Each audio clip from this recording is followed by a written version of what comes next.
Bonjour chers internautes, ça fait longtemps que je n'ai pas réalisé des vidéos, alors c'est dû à beaucoup de contraintes. Maintenant je vais réaliser une autre vidéo, mais je vais revenir sur ce que j'avais déjà commencé.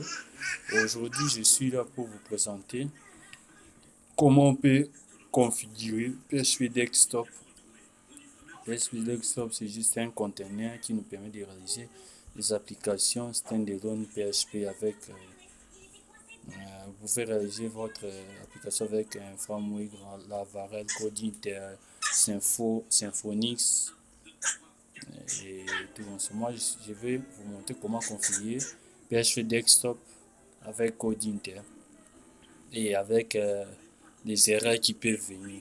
Vous devez d'abord télécharger le conteneur PHP Desktop. Il est là, moi j'ai téléchargé. J'ai dupliqué ça.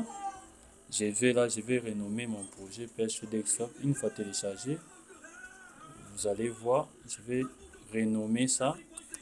Je vais renommer ça. D'ailleurs, ce que je vais montrer, c'est d'abord ça. Cette application fonctionne dans mon serveur WAMP. Alors, je vais l'exécuter dans PHP Desktop. Vous allez voir comment ça sera. Ça sera vraiment différent. Le rendu sera différent de celui-ci. Alors, on est là. PHP Desktop est là. Je vais d'abord l'ouvrir. Vous allez voir la fluorescence, il est là. Vous allez voir PHP Desktop. Si j'exécute, vous voyez ce que ça donne. Voilà comment ça se représente. Alors, ce qu'il faut faire, c'est que vous allez devoir venir ici. Vous allez devoir venir ici. Vous allez devoir rentrer dans votre soit disque, mon projet WAMP serveur est là. Je copie les projets que je vais mettre dans mon conteneur. Le projet il est là. Rafik Store. Je les copie. Puis je viens dans mon dans mon conteneur. Il est là. J'ouvre ça. Le fichier www, je viens ici. Je les copie.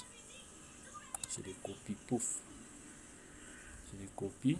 Vous allez voir il est là. C'est ça, il est là. Maintenant, on va devoir l'exécuter dans PHP Desktop. Il est là. Notre idée, on va devoir l'exécuter. Vous allez voir, il est là, PHP Desktop. J'ouvre ça. Voilà comment mon projet il est là en deuxième position. Si je clique, directement ça se lance. Or, comme ça, ce n'est pas professionnel. On veut que ça soit plus professionnel. Ce qu'il faut faire, c'est de pouvoir configurer tout ce qu'il faut faire. Pour bien faire la configuration, il faut venir ici. Vous ouvrez mon projet là, je vais d'abord les renommer. Je les fais porter, ça va porter le nom de Logistock. Logistock, il est là. Je le fais porter ce nom, puis j'entre ici. Je vais aussi renommer aussi le fichier PHP Desktop. Je vais le faire porter aussi le nom de Logistock pour que ça soit un peu plus cohérent. Logistock. Il est là. Puis j'ouvre maintenant mon dossier. Je peux quitter. Je viens mon projet, il est là, Logistock. J'ouvre maintenant avec VS Code.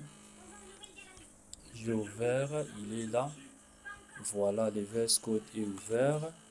Le VS Code est ouvert. Le VS Code est ouvert. Je vais devoir chercher les fichiers setting.json. Ici, il faut configurer. Je viens ici. Maintenant, pour configurer, ce qu'il faut faire, vous venez d'abord ici. Vous renommez le titre de notre projet. Vous nommez d'abord le titre. Ça va porter le nom de Logistock.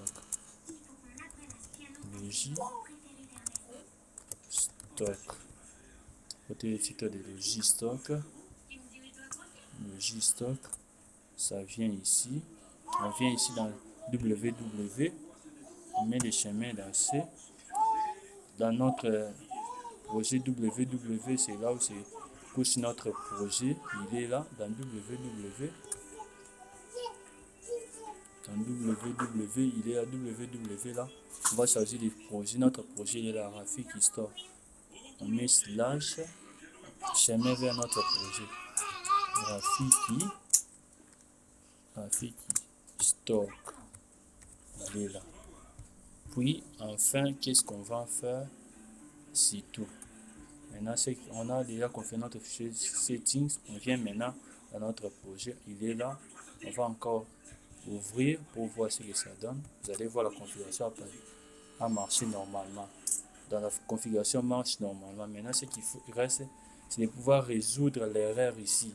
L'erreur de PHP MySQL ici. Alors, ce qu'il faut faire, l'erreur ici va revenir très souvent dans les projets avec les frameworks. Moi, j'utilise les frameworks Codinter. Alors, je vais devoir montrer comment résoudre l'erreur qui apparaît ici.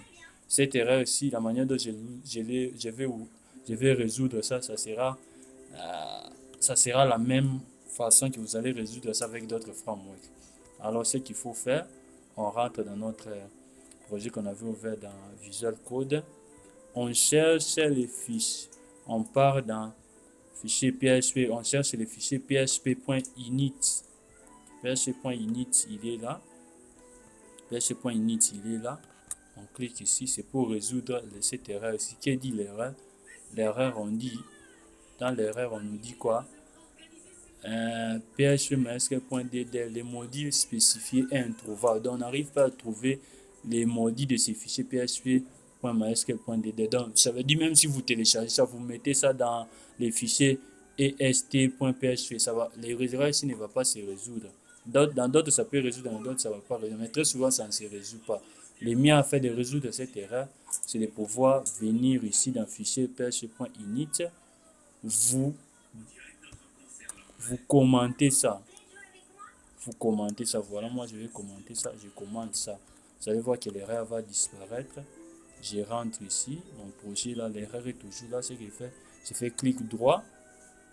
Puis je fais reload. La reload. L'erreur a disparu. L'erreur a disparu. Vous allez voir. L'erreur a disparu. Je vais maintenant entrer sain et sauf. Ouf, vous voyez, notre projet, il est là comme si c'est vraiment une application standalone. Il est là, il est vraiment expansif. Il est là. Il n'est pas différent d'une application conçue avec les autres langages. Donc, il est là. Ça fonctionne dans les conteneurs PHP Desktop. Il est vraiment responsif. Si je réduis, il est là. Ça fonctionne normalement. Je peux venir ici, vous allez voir, tout marche normalement. Je viens ici. Mon application marche normalement. Il est là, vous pouvez voir, et tout faire. Donc, il peut imprimer. Donc, vous voyez de par vous-même ce que PHP Desktop peut faire. Avec ça, vous gagnez. Vous faites quelque chose de plus sérieux, plus propre. Donc, vous allez voir. Il y a aussi un autre point que je vais dégager ici, que vous pouvez trouver comme erreur. C'est ici. Cela veut dire je suis en train de créer une erreur. Cette erreur ici, je l'ai déjà résolue. Mais l'erreur ici, ça se trouve très souvent quand vous débutez avec les conteneurs PHP Desktop. Vous allez trouver ça aussi. Ce qu'il faut faire, quand vous mettez votre projet dans ces conteneurs ici, vous allez trouver cette erreur ici. Permettez-moi de créer cette erreur. Vous allez voir comment ça se résout. Je viens ici, j'entre dans mon projet, il est là.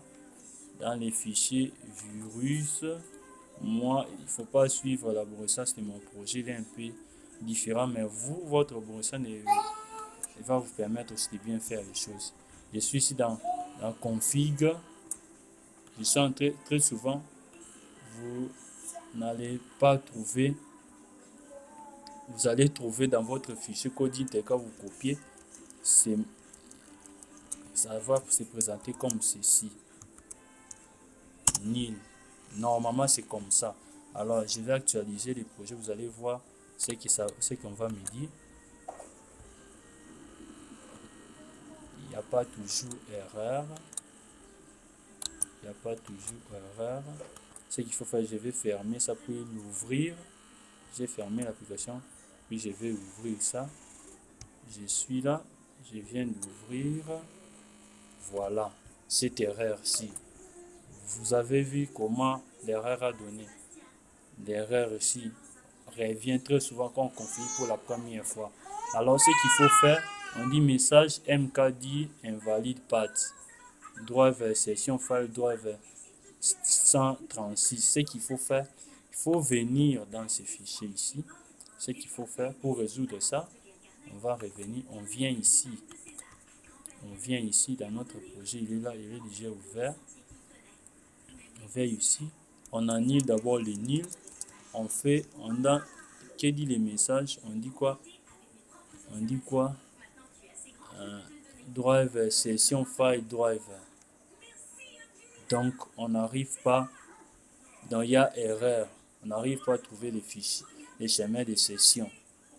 Alors, il faut bien lire ça. Ce qu'il faut faire, il faut venir ici.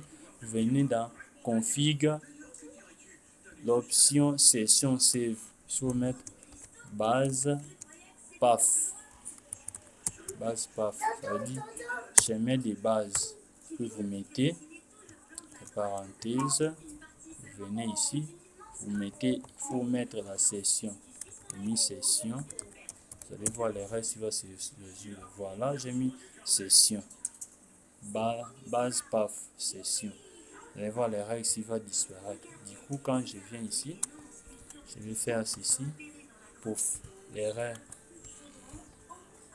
a disparu. Donc, je crois, j'ai répondu, avec cette vidéo va aider beaucoup de personnes dans leurs recherches quand ils vont trouver des problèmes dans les réalisations. Donc, c'est vraiment ça. Donc, ça, c'est l'application qui fonctionne avec PHP, les conteneurs PHP Desktop. Donc, ça fonctionne vraiment comme une application standalone. Donc, vous allez voir, il n'y a pas de... Donc, c'est responsive. Il n'y a pas question de dire, oh, ceci, cela, c'est vraiment responsive. Donc, merci pour l'attention. N'hésitez pas à poser des questions. Merci. À plus.